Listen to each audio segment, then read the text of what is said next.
I was happy that at least the Raptors are able to come back on Saturday and put together a much better performance. I thought the bigger key in that one was just like, okay, how do you find a way to get Gary Trent Jr. involved? Because in the first game, he only had 4 points. He was 2 of 7 from the field, and he was like a minus 26 off the bench, which is just really, really bad. I mean, like, I was even watching a clip that a producer here at Sportsnet, Chris Black, put together about just Gary and his lack of effort on defense on a lot of these sequences, right? And so it wasn't necessarily just he wasn't scoring well, but it felt like his overall energy was low. I thought in the rematch, he was so much better. Obviously, he led the way with 26 points off the bench. He was eventually tabbed to close the game ahead of Jakob Poeltl and ahead of Scotty Barnes at times, even in the fourth quarter and in overtimes. And I thought that was the right decision because Gary was doing such a great job of getting into his own offense, but also playing within the flow of the game. I think that, with Gary coming off the bench now, like, you cannot just like give him the ball and just let him cook.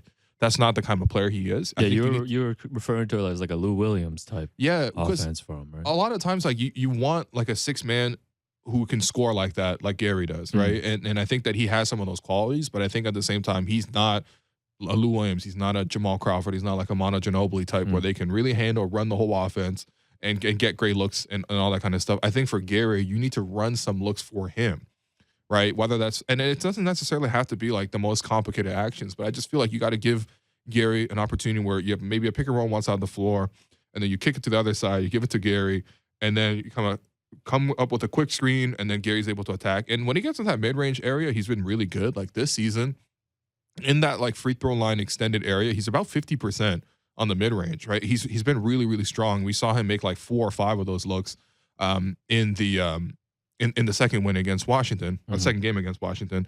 And some of those are self-generated in the sense that like he is coming off a screen and he is dribbling to that spot and attacking, but it feels like he's not starting from like a stop place where he gets the ball, he's dribbling it in place, waits for the screen to come, and then attacks from there. It feels like there's just a little bit of extra momentum for him to get into his looks. Obviously, he's pretty good on catch and shoots. That's been the strength of his all season.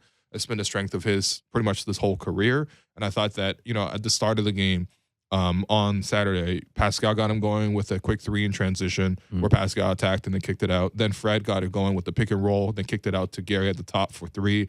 So I feel like they got him into his rhythm. They settled it in early. And the starters were able to do that for them when Gary came in those transition lineups. And then when they turned the ball over to Gary to run it on his own for the second unit, I thought he did a better job with that as well. So, I think they just have to continue to find ways. I mean, yes, they have had a lot of continuity between the 2 seasons. And yes, they've been doing all these practices, but I still think that there are some in-game reps that the Raptors still need to iron out some of the new roles for guys. And Gary coming off the bench in this way is a new role.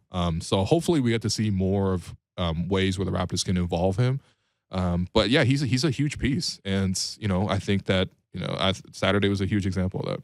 Yeah, I think, with however many games left now and them trying to make a push up this playing standings, like you just want to find that consistency within those roles. And like you mentioned, like the bench contributions, like you look at these 2 games against Washington as an example, it's just, game to game, you really don't know what you're going to get from a lot of guys off the bench still, right? And like I thought Gary obviously was huge, instrumental in that win on Saturday. And I thought Will Barton looked really good too, coming off the bench with the energy plays. Yeah, and I don't think the Raptors have found like a lot of ways to involve Will Barton right now. He is probably the 3rd option off the bench, I would say, in the sense that there's usually one starter with them, whether that's Scotty, Fred, or Pascal, and that should be the case. And they're probably the one. If it's Scotty, he's definitely the point guard and dictating play for that second unit.